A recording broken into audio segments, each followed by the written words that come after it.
I think because the Uptown had the reputation that it did, it was a place where people came to put on, to put on a show. Where you're just not expecting it. You see these kind of unassuming college kids, and they get up there and they just peel your face back, through the course of the night. It was great. You went there because you knew someone at the helm was paying attention and presenting really good new bands, local and national. I had actually just gone there to wait tables. I had left First Avenue. I was going to move to New York. Mag had this thing going and was able to get bands of a certain size that were most of the time on their way up. And it was astonishing. And they approached me and asked me if I wanted to do this. And I said, not really interested. And then they basically said I could do whatever I wanted. And I could have pretty much, carte blanche. And then we would revisit it again in 6 months. And that sounded kind of interesting. So I said, yeah. If you go back and take a look at it, it's just like a laundry list of whomever was touring and of import in those days. First time Smashing Pumpkins played, they opened for Unlusty Run. Look at that arc welder, Alex Chilton. Good gravy. Oh, yeah, this doesn't go back as far as like when Nirvana played here. When we weren't playing there on Wednesday nights, we were down for whoever it might happen to be, from Fugazi to whomever. The Flaming Lips and Poster Children and House of Large Sizes and L7 and Tar. I mean, I went to so many shows there that it's really hard to pick favorites in a way. There was the Cows and the Rank Strangers, and it was endless. The first time the Flaming Lips played, I think there was 40 people there. And it was the beginning of, they were just starting, I think at that time they just had the Smoke and the Mirrors. When the Flaming Lips played here and they had Christmas lights like circling all their amplifiers and all the instruments and stuff and threw out a ton of confetti. And then the next time they played it was the Smoke, the Mirrors, the Bubble Machine.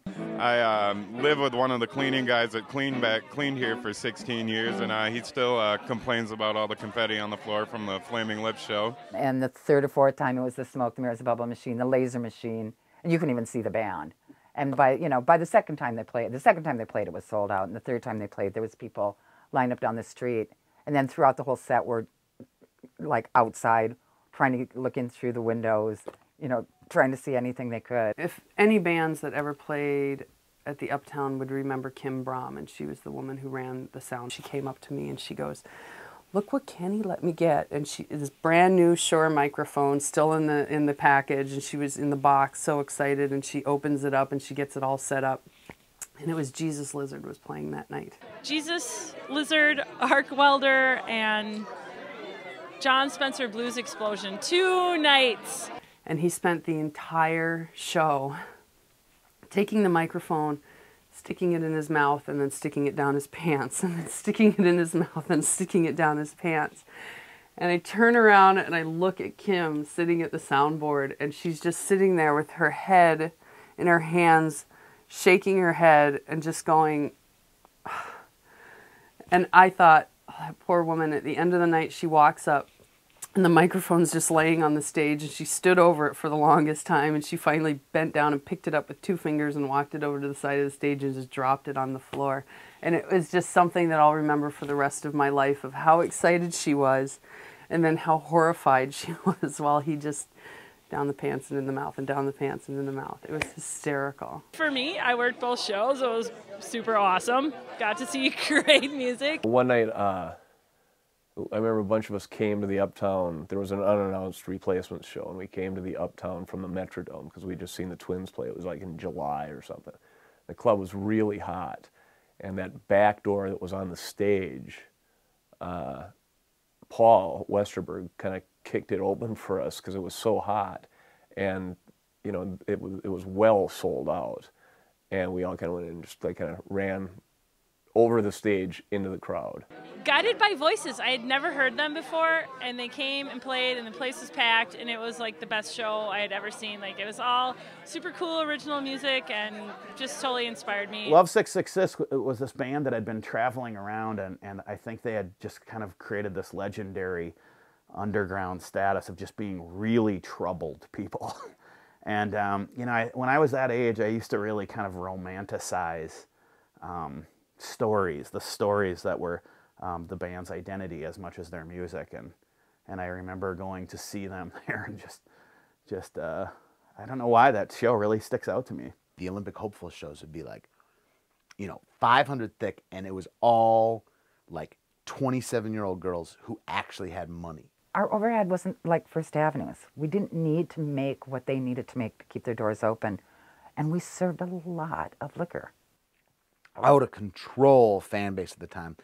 And of course, I went because I was like, this is a great scene, you know, and I'm not a 19-year-old anymore with a Veda crap all in my hair. So I would go to these Uptown shows and be like, I'm Sean from Higher Specs. Are you enjoying the show? You know, like, or whatever.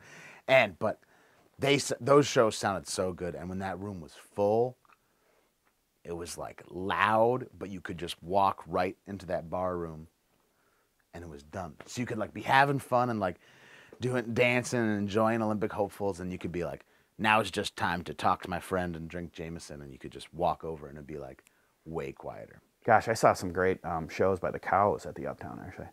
The Cows. Yeah. I mean, I saw them at the Entry too, but those they hit a peak, sort of right when the Uptown was hitting its peak, I felt, and those shows were just, you know, they were as good a rock shows as I've seen. Oasis's was kind of wacky. We had to have different catered food for each brother. They were fighting that day. Huge fights. In fact, we weren't sure if they were going to go on stage. And I think that was the first and only time there was ever a full tour bus at the Uptown Bar. I've always heard the stories of Oasis. The other one that always comes up, a friend of mine who I work with always talks about seeing Evan Dando there and watching him completely melt down and like walk off the front of the stage. One of my favorite ones, really, really real favorite, was seeing Uncle Tupelo there quite a few times, and just loving, you know, Jeff Tweedy and Jay Farrar and their songs, and just how really circumspect they were. Like, I think of seeing those guys there. It's been interesting to watch Jeff Tweedy do what he's done. I was at the local show last week, and Tony Margarita's manager was there and reminded me that it had literally been 20 years since Uncle Tupelo had played the Uptown Bar. It was in 1989. I guess I keep talking about Uncle Tupelo because it felt like that was such a beautiful story to me too, as I got to kind of, you know, not get to know them, but know their story and how they came to Minneapolis, and you know, were befriended by the Jayhawks, and you know, they came up from Missouri, and really shy guys, and they felt really, really rooted in the Midwest, and maybe that's what the Uptown felt like too. So I don't know why. I can't really figure out why. I just keep going back to Uncle Tupelo and seeing them there. But it felt like they were sort of symbiotic with a more homegrown scene. And that's what the Uptown was. The people that worked there, the music that was coming through, the music that was going on all over the country, you know, and that the Uptown was kind of one of the focuses of that, is that, you know, it was considered one of the best music venues in the country. And I look back on that and I think I was part of all that. I was so lucky. You know, it's always good to have like good traditions, and I feel like that place has been one for a long time.